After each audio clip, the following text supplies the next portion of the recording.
Почитувани, добро вечер и добро дојдовте во уште едно издание, секој четврток и јас со вас на За или Против. Веднаш на почетокот да ви го честитам Божик, ви посакувам мир, спокој и љубов во душите, но и кај блиските, оние што се до вас, вашите семејство, вашите пријатели. И не би можела да посакам поубав старт за мене во За или Против во 2025, освен интервју со македонската председателка Гордана Силјановска-Давкова. Добро вечер, председателки, добро дојдовте. Добро ве најдов.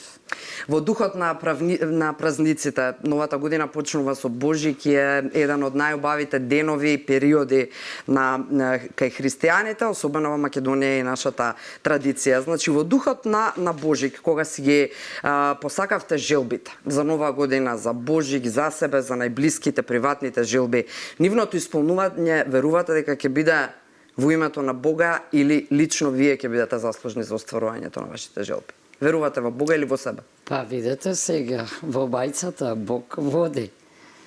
Ве води по патот.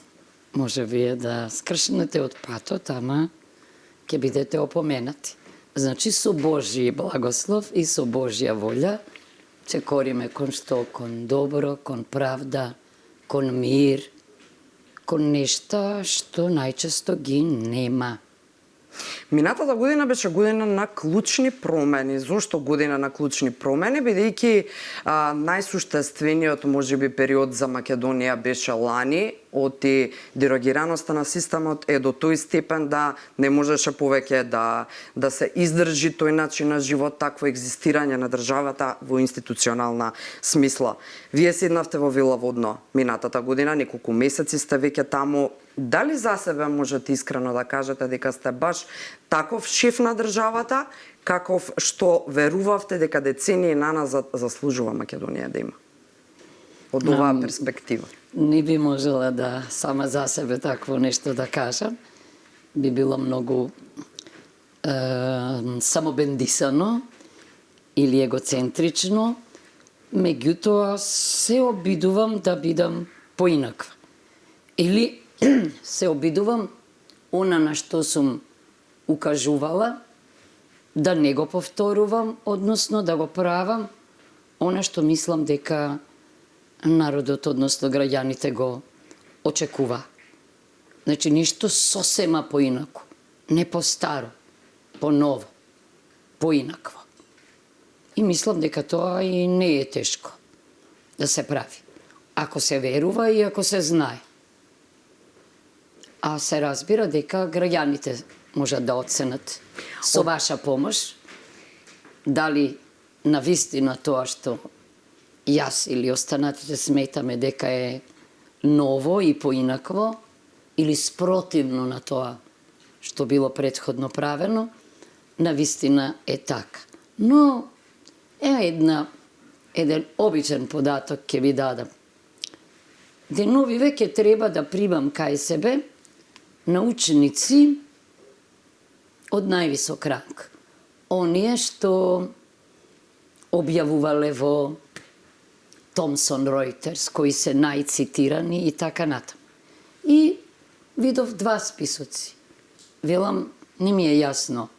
Овие се последниве, а овие предходните, тие предходните биле исто така врвните од Македонија, што не сакале да дојдат горе и да бидат удостоени. Зошто? Заради тоа што се случувало. Со името, со политиката, и мојот заклучок е дека ако најумните, ако тие кои се докажале надвор дека се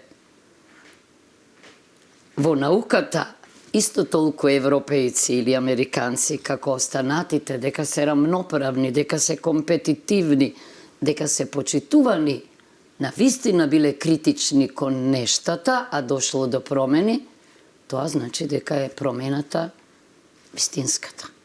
Сега треба да се оправда тоа и да се докаже. Не може да направите промена. Не сме ние, иако сме следбеници, велиме, Божи, не можеме, не сме ние волшебници преку ноќ да направиме, но важно е да не ги повторуваме грешките и да втемелиме систем резултат на тој систем треба да биде известноста дека без оглед кој е на власт ке функционира. Зошто? Тешко ли е тоа, професорке? Не. Не е тешко, воопшто ми се чини не е тешко, но кога ненормалното станало нормално, кога она што не смеело да се случи, секојдневно се случувало, односно кога антисистемот или паралелниот систем се појавил, тогаш навистина е тешко тоа да го урнете, бидејќи системски е проблемот со судството, системски е проблемот со образованието, системски е проблемот со социјалната заштита, системски е проблемот со корупцијата и криминалот. Тогаш само системски може да се реши, а системот не значи само норма. Треба норма, треба институција, но најмногу од се треба вредности и принципи. Во врвот сте на институционалниот концепт на државата. Како од таму ви изгледа дека со сето ова се справува извршната власт до овој момент?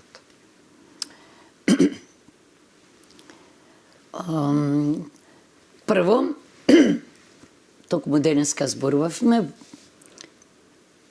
иако по дефиниција ние сме парламентарна демократија, во системот на поделба на власта, рамнотежата е пореметена, не функционираат спрегите и кочниците меѓу трите власти и ние имаме еден систем во кој екзекутивата, односно првата глава, ефективната власт, владата, ја има власта, а председателот ја има символичната или церемонијалната функција. Значи, понекогаш дури нашиот систем се нарекува и премиерски заради клучната улога на премиерот.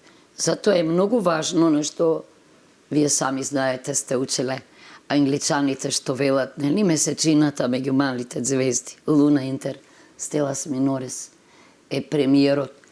Ако дава печат, јас честопати велев, па добро е во ова време на промени да имаме роботичар за председател на владата. Значи, тактот, ритамот го диктира владата, односно премиерот. И затоа е многу важно, тамо се парите, тамо се клучните функции, значи како ќе се втемели тој систем и како ќе функционира. Економски, ако гледате, неколку месеци воопшто не се долго време, но ако гледаме по некои проекти, се врти. Светот се врти. И македонската економија навистина се движи. Она што допрва треба да го покажеме е нашата рак рана, еден од најважните сегменти во поделбата на власта, судството. Независното судство, за него се потребни или во него се потребни крупни промени. Не само институционални, не само законски. Пред се во филозофијата на владењето. Независноста не може да ви ја подари никој. Кога сме кај За независност треба да се изборите. Може да се борат за независност суверени личности, луѓе со дигнитет, со интегритет, луѓе кои не разговараат, а камоли да преговараат за правото и правдата. Имаме тука голем проблем. Не дека немаме ние врвни правници, суди и јавни обвинители. Меѓутоа, во системот е направена пирамида која што функционирала, но таа пирамида не е заснована на уставот, на законите и на етиката, туку на послушноста, бидејќи нивниот многу чепати легитимитетот не им извира од знаењето, од дипломата, од квалификациите, туку од благословот на лидерот и на некој олигархиски слој. Затоа имаме сериозен проблем. Дали е почеток на реформите, на промените, изборот на новиот председател на судски совет? Како го гледате? Не го познавам конкретно, ако гледате од каде доаѓа, тогаш би можело да биде измена. Значи, не е еден од нив, некои ги препознававме. Од каде ги препознававме? Не ги препознававме како врвни, односно како истакнати правници. Туку најчесто ги препознававме по фотографиите од партиите, како воделе партиски комисии, така натаму. Па и приватни прослави фотографии. Од нив не можете да направите председатели што ќе персонифицираат независност, право, правда, етика. Не. Значи е промена. Ево и господинот Камбовски. Не можете да го препознаете во овие, но како велиме ние, едно колкиче пролет не прави. Значи, треба да има тим околу себе. Тоа се колективни тела. Тела во кои што треба да има, значи, збир. Треба да има збир на знаење. Треба да има искуство. Веќе реков, треба да има посветеност на нормата.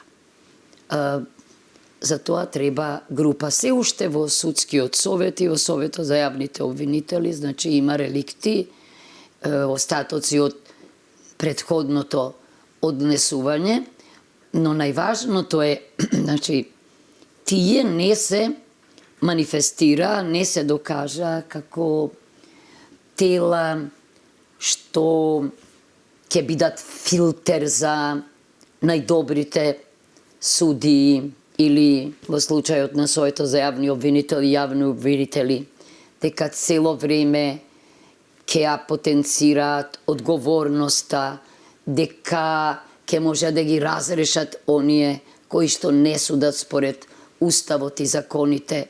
Досега тоа не го видовме. Гледавме манатре ликови, гледавме профили кои не подсетува на суди, не беа на вистина гаранција за владење на правото. Да заклучиме дека почнуваат можеби да се движат работите, ќе следи расправа во собранието за оние станати членови на судски совет за кои нели има одредена одговорност собранието, па да видиме собранието како може има инструменти. Така е, како може ќе се да движат. посегне по надзорна расправа, може да посегне по интерпелации, но мора и тука да се внимава за законот. Мора да се внимава за законот, затоа што не можете со превид на законските норми или со кршење на законските норми да гарантирате законитост. Но има систем. Јас многу пати сум рекла, мислев дека после сето она што се случи во судскиот совет, најголемиот дел од нив, ако на вистина беа доблесни, ќе се поднесеа оставки. Деновиве актуелно, председателке, уна различни ставови, оние сите различни напади, би можела вака повулгарно да звучам и да ги опишам од страна на представници на албанската заедница, политички представници на тема законот за заштита на децата, заради вашето вето, односно неподпишување на законот заради двојазичните, еве и така повторно да звучам народски, обврзувачки двојазичните лиценци за негувателите. Последната информација е од заменик министерот за социјална политика, демографија и млади, кој рече дека оние кои го пишувале практично законот се најодговорните службениците, но и го повика министерот, оној што е над него, Фатмир Лимани, да објасни зошто се случило ситуацијата која што настана. Мислите ли дека се работи за политички влијанија врз професионализмот во администрацијата или, ајде народски, намерно е така напишан законот, или се работи за непознавање на одредбите од уставот? И двете се лоши варијанти, не сумневам. Не би можела прецизно да одговорам која е причината. Најдобро знаат тие внатре. Јас не трагав по причините, туку јас ја евалуирав или ја читав нормата. ветото уопшто не е механизам што треба да манифестира моќ. Не. Ветото е еден демократски инструмент, односно една спрега, една кочница во рацете на председателот во однос на законодавната власт. Тој не е и не смее да биде законодавец и затоа јас и не формулирав норма. Иако знам како би требало да изгледа таа норма. Ниту реков дека овој членовите 9 и 10 се неуставни, бидејќи тогаш би зазвучела на Уставен суд, а Уставен суд имаме ние. И јас само укажав на моите дилеми во поглед на опасноста со овој член да се креира едно широко поле на дискреција и само посочив дека кога се пишува еден закон, треба да се пишува во рамките на уставната норма, бидејќи има хиерархија на правниот поредок, на врвот е уставот и законот треба да значи конкретизација на уставните норми. Впрочем, во сферата на јазикот имаме закон за македонски јазик. Јас реков, пак повторувам, мислам дека мнозина не го прочитале. Мора да знаат дека тој е последниот закон, а ние во правото велиме lex posterior derogat priori, значи тој го укинува претходните, тие треба да бидат усогласени со него. Има и закон за употреба на јазиците. Намерно и воопшто не реков дека дел од неговите одредби се пред Уставниот суд, инаку Уставниот суд и нема обврска да одлучува само по иницијативата, туку може да ја прошири оценката, тоа му е впрочем надлежноста, значи него само укажав на тоа. Само, видите, ако се работи за закон за заштита на децата, тогаш издавањето на лиценците е една техничка активност. И всушност и сега има член во самиот закон, кој што си вели, убаво си вели, дека со акт на министерот ќе се уреди начинот на издавањето на лиценцата, начинот на полагањето и така натаму и така натаму. Значи, постои. Зошто дошло до една ваква одредба која не е по мене усогласена со духот на Уставот, со словото на Уставот, со амандманот, како што реков 5, бидејќи кога ќе речете вие дека лиценците се издаваат на македонски и на албански јазик, и на македонски и на јазикот што го зборуваат 20%, сериозен проблем имате. Значи, видите, ние мораме еднаш да го читаме Уставот како што треба. Ако е македонскиот јазик службен на целата територија и во меѓународните односи, тоа е обврска. Обврска. Значи, задолжителна норма. И впрочем, затоа секаде се вели дека е задолжително познавањето на македонскиот јазик. Тоа не е национализам, зборуваме за код за комуникација. Се разбира дека дел од луѓето кои сакаат да стекнат квалификација за воспитувач или некои други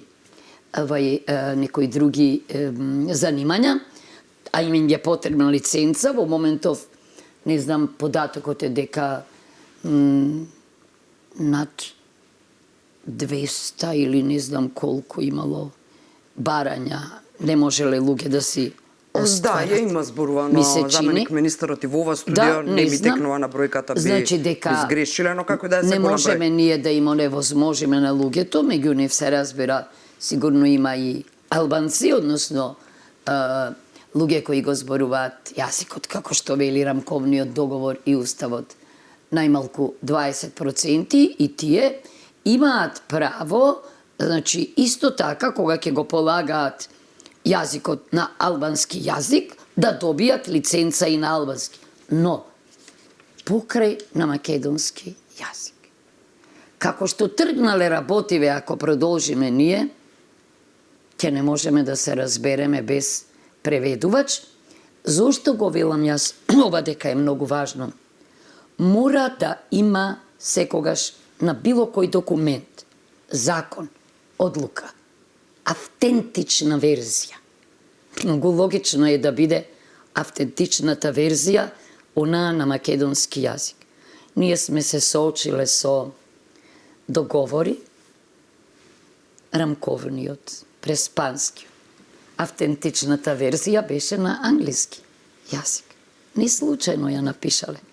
Значи, тоа воопшто не е манифестација на национализам, ниту е намерата да повредите една нација, да повредите припадник на нација, јазик. Да, тоа се атаците на дуи врз вас, дека е тоа нешто свето. Да, се разбира, свето е јазикот. Јас зборувам за нешто друго, зборувам за правен промет, зборувам за прецизност и јасност на одредбите, зборувам за почитување на уставноста.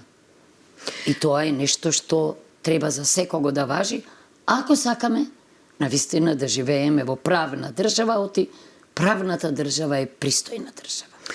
Не сакам да ве доведувам во ситуација да треба да коментирате проценки, оценки и одредени политички и популистички настапи на партии, меѓутоа интересно звучи, интересно не во позитивна смисла според мене, проценката на вреди дека ваква одлука сте донеле заради притисокот од левица и СДСМ. Не, воопшто. Ниту сум била под притисок, ниту се водам од тоа. Само да посочам, јас бев една од најактивните претенички при донесувањето на законот за македонски јазик.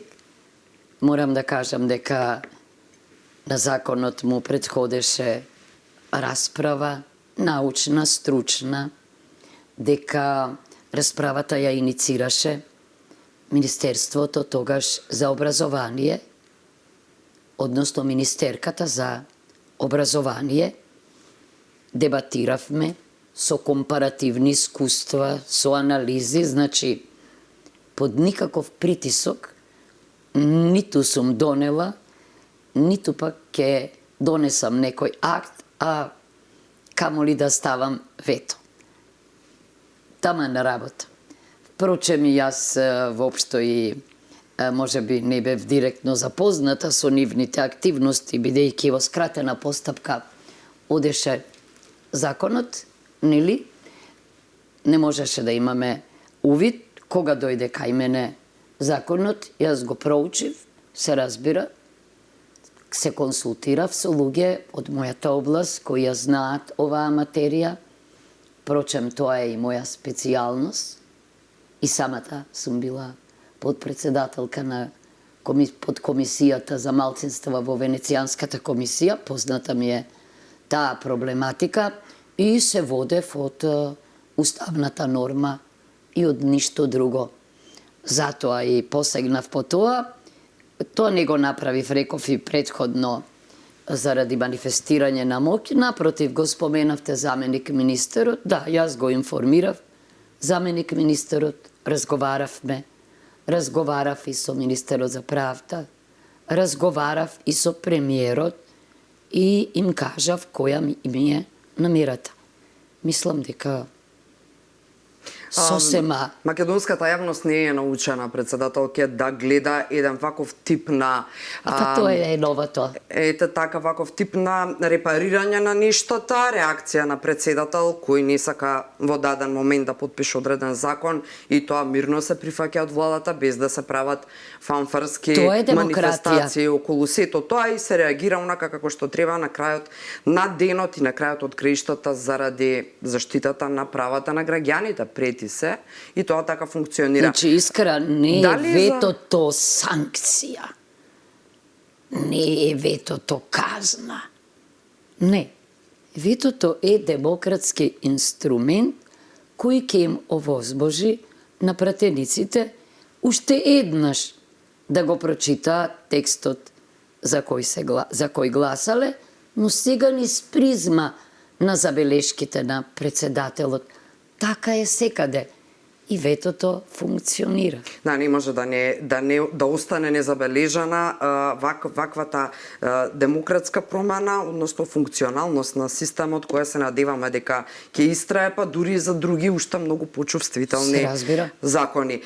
Кога сме на оваа линија, председателке, например, забележуваме од друга страна, како јавност, манифестација или реакција на Уставниот суд на сите оние политички притисоци и сите оние закани индиректни, па видовме и протести со шатори, така наречени, пред Уставниот суд од опозицијската дуи на тема одредбите спорни во Законот за употреба на јазиците или како што популарно јавноста го нарекува Законот за двојазичност, како и да е. И неколку настапи јавни на председателот на Уставен суд во кои тој образложува, предупредува како да бара на некој начин во јавноста спас од овие политички притисоци кои ги трпи. Треба ли толку многу да се апострофираат ваквите настапи на одредени политички партии во случајов од албанската заедница, или едноставно Уставниот суд мора и треба и по сите рамки основни да покаже една стабилност, еден столб, едно цврсто држање во пресред на мартовската, како и да се нарекуваше, седница за каде и правните експерти ќе присуствуваат, а потоа во мај кога ќе ја носат одлуката. Конечно, може ли да се очекува од Уставниот суд едно здраво решение согласно Уставот, бранејќи го Уставот, чувајќи го истиот? Па крајно време е да чуеме од Уставниот суд таков однос. Уставните судови, особено во периодот на демократската транзиција и консолидација, одиграле клучна улога. Значи, уставните судови не се дел од редовното судство, меѓутоа се чуварот на највисокиот правен акт на Уставот. Председателот на Уставниот суд е доктор по уставно право. Значи, квалификуване. Основното прашање е зошто предходно не беше започната процесот на оценка на уставноста на Законот за употреба на јазиците. Сите знаеме зошто. Заради одбивањето на првите луѓе на уставните судови. Не ми беше намерата да кога ќе се најдете тамо, имаме ние сериозен проблем понекогаш и со профилот на уставните судови. Не се сите истакнати. Имавме ние луѓе кои се најдоа во Уставниот суд не заради врвни достигања во правото и во науката или во професијата, туку по партиски клуч или со партиски благослов или заради партиското влијание. Да не анализирам што све сме чуле. Значи, мора да се научат партиите дека Уставниот суд е забранета зона за нив. Не. Не може тие да вршат политички притисок тамо каде што се одлучува за право. Оти уставните судови не смеат да прават компромиси со правото. Тие треба да се држат до Уставот и до законот. Впрочем, тие можат да цитираат и компаративни искуства, може да побараат пријателско мислење од стручни тела како Венецијанската комисија, во случајов всушност има мислење за Законот за употреба на јазиците. Самите тие кои сега се жестоки критичари или беа заборавија дека дури и ако по донесувањето на законот го испратат на мислење на Венецијанската комисија, дека ќе го почитуваат мислењето. Што е ново? Што не смее да заборави? Не смее да заборавиме дека по новата методологија, она иницирана од Франција, односно од господинот Макрон, не е доволно сега на патот на хармонизацијата само правно да се хармонизирате, туку треба и во спроведувањето. И се вели дека тоа во спроведувањето клучна улога ќе има кој? Венецијанската комисија и Греко. Не знам каде е проблемот. Значи, нека го остават Уставниот суд да одлучува врз рамките на Уставот. Нека не може ама тие да се адаптираат, бидејќи ако се било по нивна мерка, па и Уставното судство, па и судството, сега кога ја изгубија моќта, бидејќи тие го политизираа правото.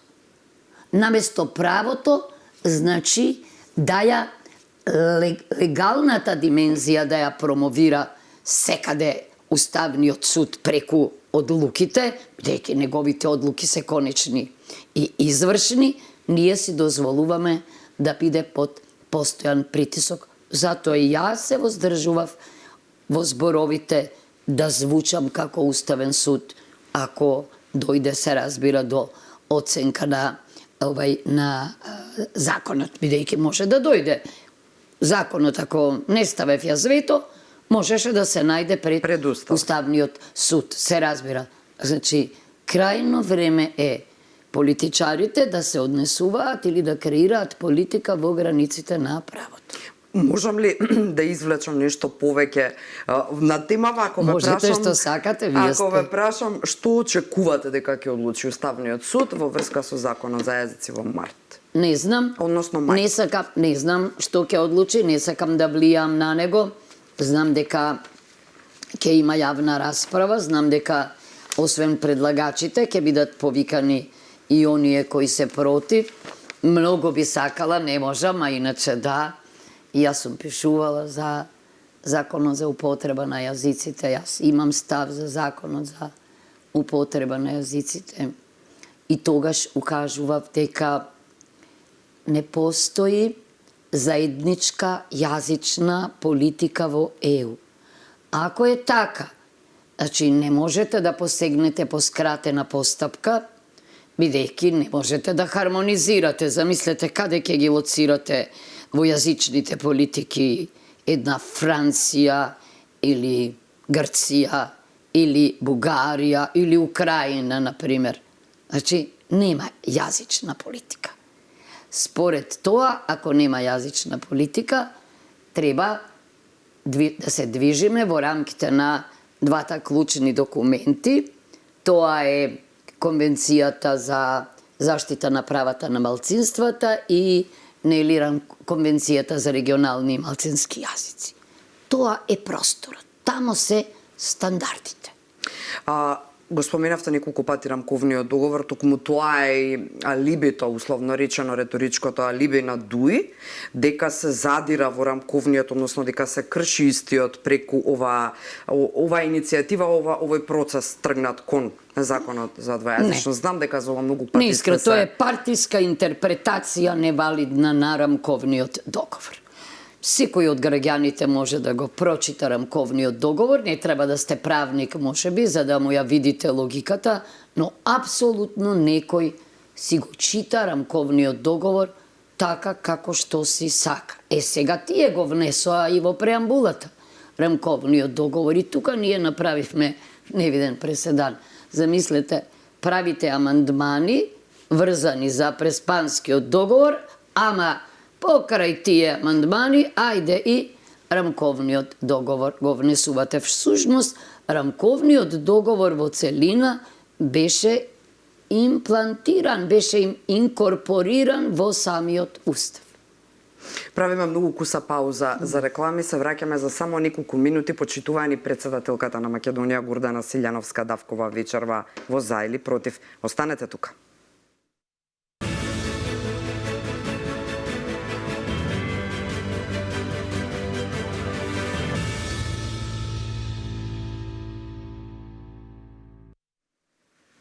Добре дојдовте назад, неколку минути пауза за реклами, за мене исклучително уживање бидејќи разговарам со председателката, експерт по многу прашања на тема уставното право и политичките системи, но и пред се жена реализирана со исклучително искуство, да ви е задоволство да седите во иста просторија. Жал ми е што јавноста, председателки, не може да ужива како јас. Убаво е кога човек може и женски муабе да се смени понекогаш со иако сте нели на институционално. Сакате да кажете женскоста е во воздухот. Така е, се чувствува. Да се вратиме сепак на политиката и оние работи кои што заслужуваат одговори, заслужува јавноста да ги чуе од вас. Имено, иако сметам дека не вреди. Излегува како да се оградувам пред секое поставено прашање, но имам некако потреба да си го кажам и личното мислење, но мора да се искоментира, не сме да остане да лепди во воздухот, така сметам. Денешната благоречено перверзна понуда или идеја на Костадин Костадинов, председателот на Бугарската партија Природба, кој вели дека потиркот на онаа идеја последна на Доналд Трамп за припојување на Гренланд, Панамскиот канал, Канада кон САД, би требало Софија да ја даде јавно понудата и кон Македонија. Сме биле ист народ во две држави, со ист јазик, заедничка историја и така натаму. Доколку не сакате да го коментирате, ќе ве разберам. Не знам дали да го коментирам, ама не е оригинален. Лична идеја дојде од Словенија. Очигледно личност со смисол за хумор, вели па ако е Меланија Словенка, зошто Трамп не понуди на Словенија? Тоа што го нуди на Канада и Гренланд, не. Тоа, знаете, како со Роберт Редфорд, непристоен предлог е. Бидејќи во историјата имало моменти кога и такви предлози биле во оптек и се разбира дека тие не биле добре дојдени. За да предлагате вие балкански федерации и слични модели, треба да негувате и да манифестирате почит. Почит кон соседите, елементарна почит. Тоа значи да го признавате другиот, да му ја признавате посебноста. Значи да го третирате како рамноправен. Впрочем, тоа е суштината на договорот за ЕУ, на Лисабонскиот договор. Во преамбулите е суштината. Па и во преамбулата на договорот за пријателство и добрососедство меѓу Бугарија и Македонија, токму тоа го пишува, дека Бугарија, како членка на Европската Унија, ќе и помага на Македонија на патот кон Европската Унија. Значи, ова е непристоен предлог. Добивате ли такви позитивни сигнали? Остануваат ли на таа линија, еве, откако имате поинаква комуникација на ниво председател со господинот Радев, во контекст на ова што го зборувате дека Бугарија ќе остане да биде поддржувач? Има ли никакви такви, можеби, промени во реториката, тет-а-тет кога разговарате или телефонски или на маргини на одредени? Нашите диалози се пристојни, нашите диалози се одмерени, нашите диалози, признавам, се со резерва. Ама она што го велите вие, јас отворено го препознавам кај бугарскиот народ, кај бугарски интелектуалци, кај бугарски љубители на музиката, на операта, кај уметниците, бугари, грци, го препознавам. Апсолутно меѓу нас нема проблеми кога е во прашање ваква комуникација. Ама ние забораваме дека не сме кралеви и кралици и дека не се представуваме себе или својот род, туку дека ги представуваме граѓаните и логично е ние да постапуваме, значи, во духот на она што го посакуваат македонските граѓани, бугарските граѓани, грчките граѓани и така натаму. Тоа сум го видела. Сум видела многу пријатели. Не само овде, и во Бугарија. Тоа мене ми дава надеж дека, знаете како, не може... Граѓаните можат да си речат, ај да си најдеме други други политичари, други председатели, ама не можеме ние да речеме да си најдете си друг народ. Тоа така ќе ни рече, најдете си друг народ, нешто би рекол Бертол Брехт. Значи, тоа ние не го разбираме. И кога зборуваат за вакви идеи, обединувања и слично, обединувањата се знае, не ги прават носителите на власта, не попусто постојат референдуми и други форми на лично изјаснување, плебисцити и така натаму. Не. Значи, намерата не е честна. Намерата не е заради почит. Обратно, намерата, кога вака ќе се искаже еднострано, всушност значи непочитување, значи непризнавање. Тогаш мојот коментар е дека во фрустрација се во прашање. Неколку наврати наназад и премиерот и министерот за надворешни работи, надворешна трговија и други високи функционери нагласуваат дека практично е променета наративот, мислата, риториката, како сакате, меѓу бриселските функционери или од земјите членки на ЕУ на тема македонско-бугарското прашање, помошта или поддршката кон Македонија на оваа тема. Го препознавате ли, таа енергија меѓу колегите со кои вие се среќавате, шефови на држави? Не само што ја препознавам, ја живеам. Се разбира дека јас не можам да не потенцирам дека како председателка морам да се водам единствено и само од државните и од националните интереси. Се разбира дека јас не барам поинаков однос кон нас од вообичаениот, туку секогаш се повикувам на нивните акти, на нивните документи без кои не може да постои ЕУ. Значи на документите што ги набројав, тие се документи што имаат уставен карактер. Во нив се темелните вредности и принципи. Тоа што го барате од Украина, тоа што го барате од Црна Гора, барајте го и од нас. И во Украина има големо унгарско малцинство, еве да дадам пример. Украинците дури имаат закон за заштита на украинското малцинство. И јас го знам законот, ги знам законите на Украина, го знам уставот на Украина, вклучувајќи го и оној за украинската црква. Знам, значи, нашите стандарди се далеку над овие, па никој не бара такви промени. Јас постојано го давам исто така и примерот со Словенија, бидејќи многу слична уставна норма имаме ние. Тие ги потенцираат, значи, иако ние не пишуваме дека е Словенија држава на словенечкиот народ, впрочем, ако не била држава на словенечкиот народ и ако не била држава на македонскиот народ, ние не можеше да се повикаме на правото на самоопределување до отцепување од уставот од 74 година.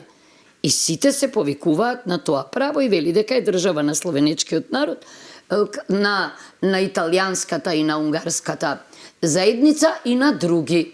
Сега сите знаеме дека има и австрици, има и босанци, има и хрвати во Словенија, не се наброени и други. Што е разликата меѓу нас и меѓу Словенија? Нема. Други апсолутно невозможно е секогаш да ги набројувате. Нема да има крај. Преамбулата ќе стане поголема од нормативниот текст. Важно е внатре што се гарантира, субстратот, дали се загарантирани малцинските права, бидејќи тоа е еден од копенхагенските критериуми.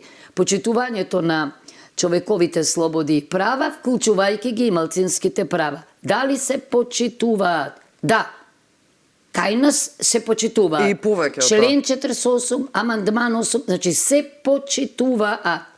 И повеќе што велите. И секој што го читал, кога интерпретираат што пишува во мислењето на Венецијанската комисија секогаш се фаќаат за заклучените констатации дека Венецијанската комисија се разбира дека поздравува почитување над стандардите, проширување на правата, ама параграфите се исто така важни и како и нашиот уставен суд и Венецијанската комисија не е должна да се држи само до барањата за интерпретација на некои норми, туку може целиот закон да го анализира и да даде мислење за него. Значи не знаеме да ги читаме практично извештаите од запишани или не запишани во преамбулата, сите уживаат исти права, вклучувајќи ја и бугарската заедница.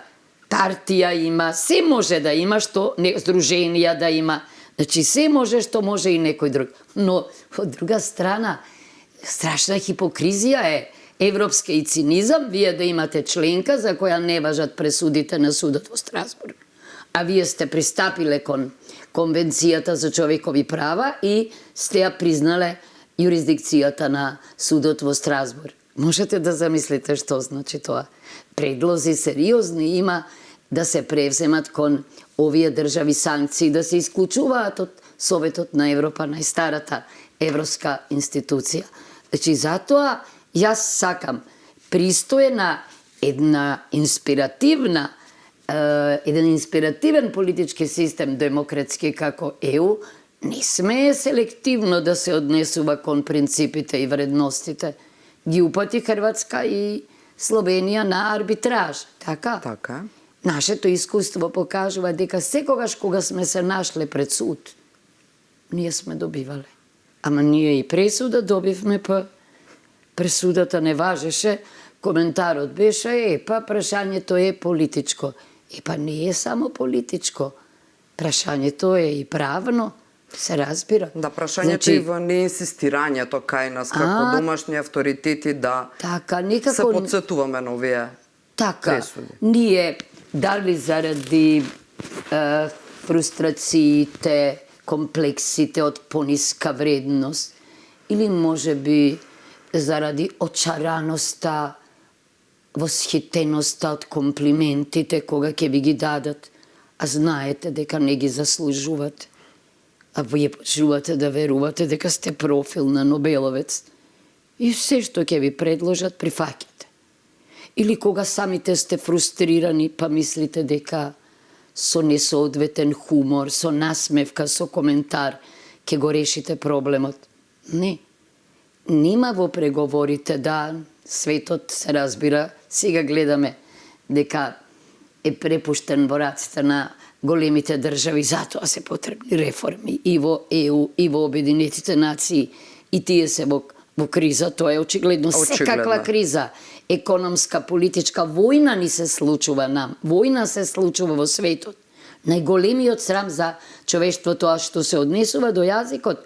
Знаете што, Искра, еве, оваа година, да бидам искрена, ќе биде година кога ќе се слават 100 години од абецедарот. Да, од абецедарот, грчко-македонскиот абецедар.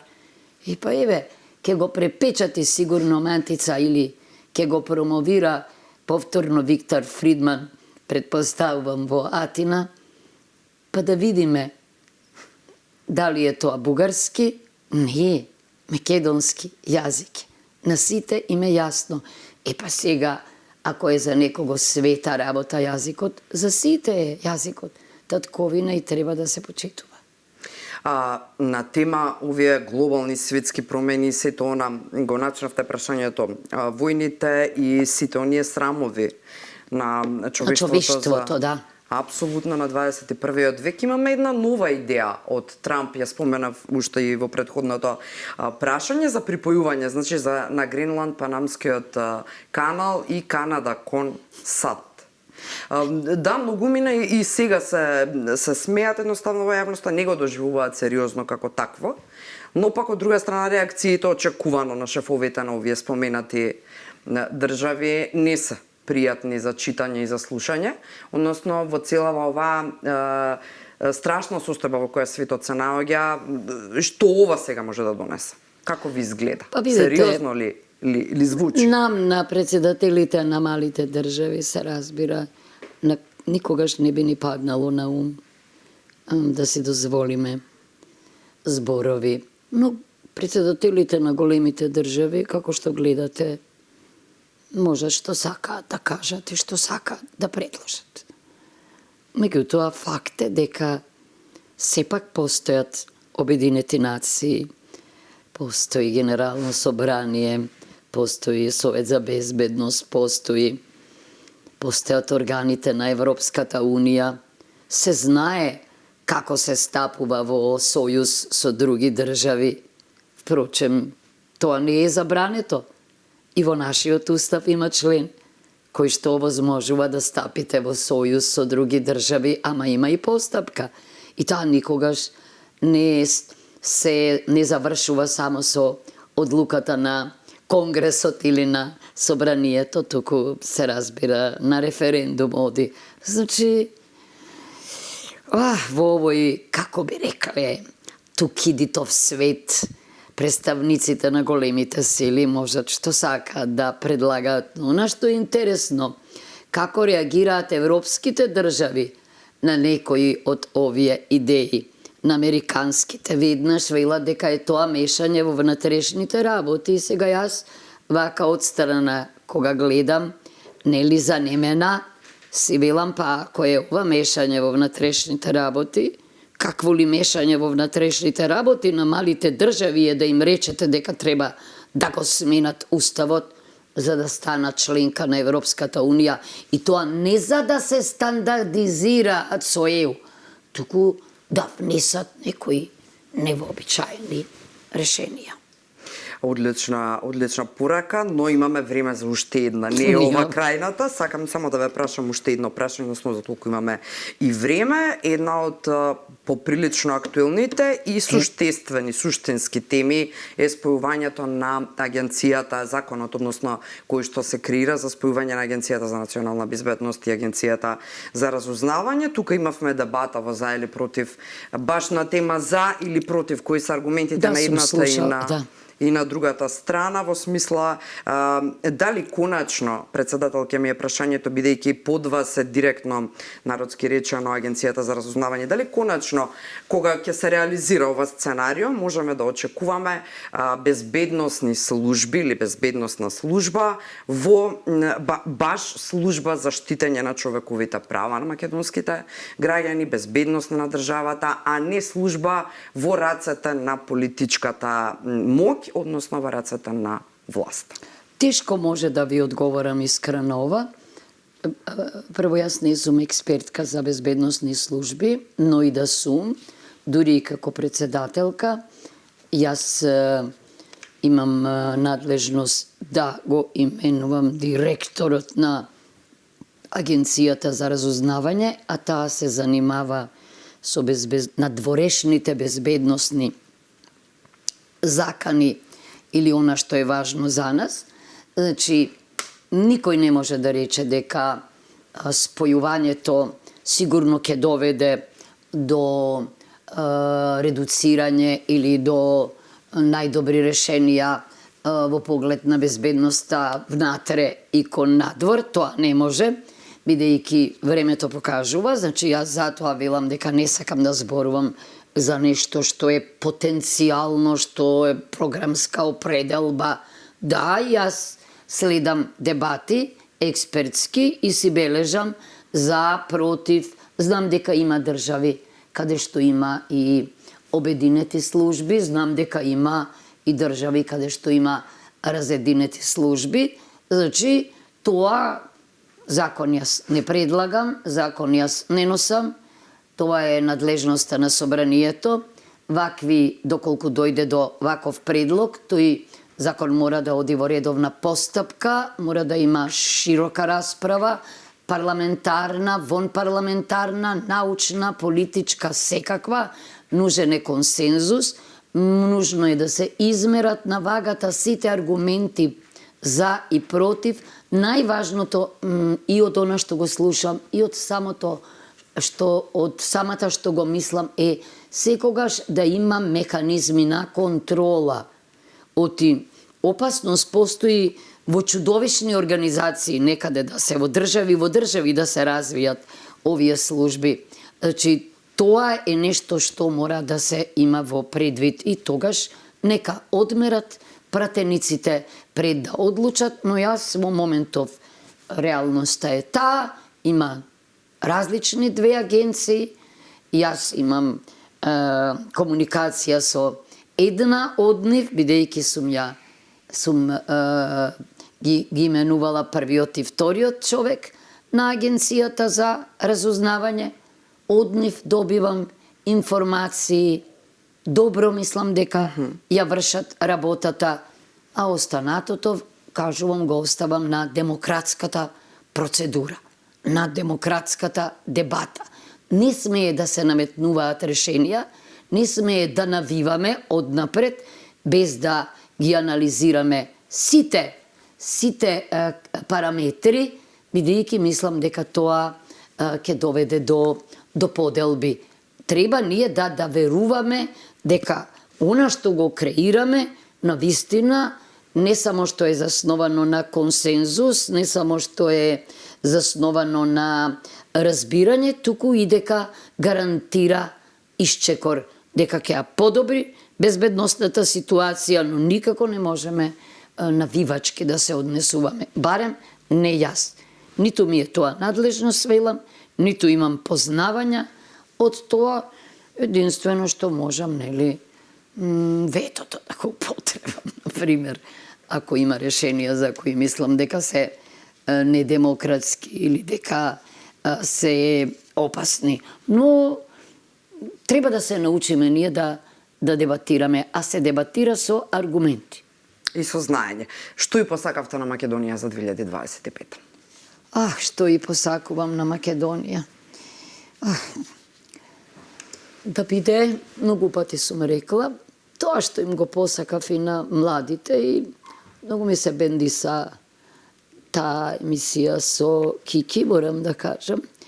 И посакувам, значи, да биде пристојна држава, да биде стандардна држава, да биде демократска држава, да биде правна држава, да биде држава на задоволни, држава на среќни граѓани, да биде држава во која ќе има политички систем заснован на поделба на власта, да биде држава во која ќе се враќаат младите, а нема да си одат од неа, или ако се надвор ќе мислат еден ден да се вратат, да биде просперитетна држава, да биде европска држава, да стане, значи да се приближи, бидејќи ја мислам дека ниту еден проблем нема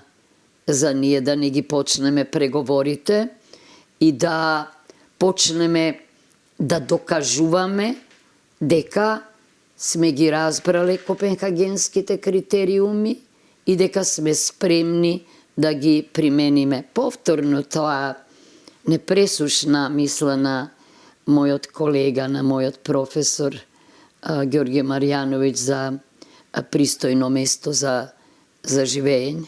Тоа би сакала да биде Македонија. Председателке, ви благодарам на отчетноста и сигурна сум искреноста во сите ваши одговори во вечерашното интервју. И јас ви благодарам на поканата. Мило ми беше. Почитувани, верувам дека уживавте. Ова е прво за 2025 и прво интервју од како е на функцијата председателка, така женско интервју, и сигурни бидете дека нема да биде последно. Ќе се случуваат промени, а ќе следат и други политички фреквенции. Периодот што следи, имено тука си локалните избори, ќе имаме теми за кои можеме да разговараме. Секако вие гледајте за или против и утре во истото време, а во ова студио се гледаме следниот четврток, како вообичаено со мене, ваш домаќин, секој четврток на за или против. Добра ноќ.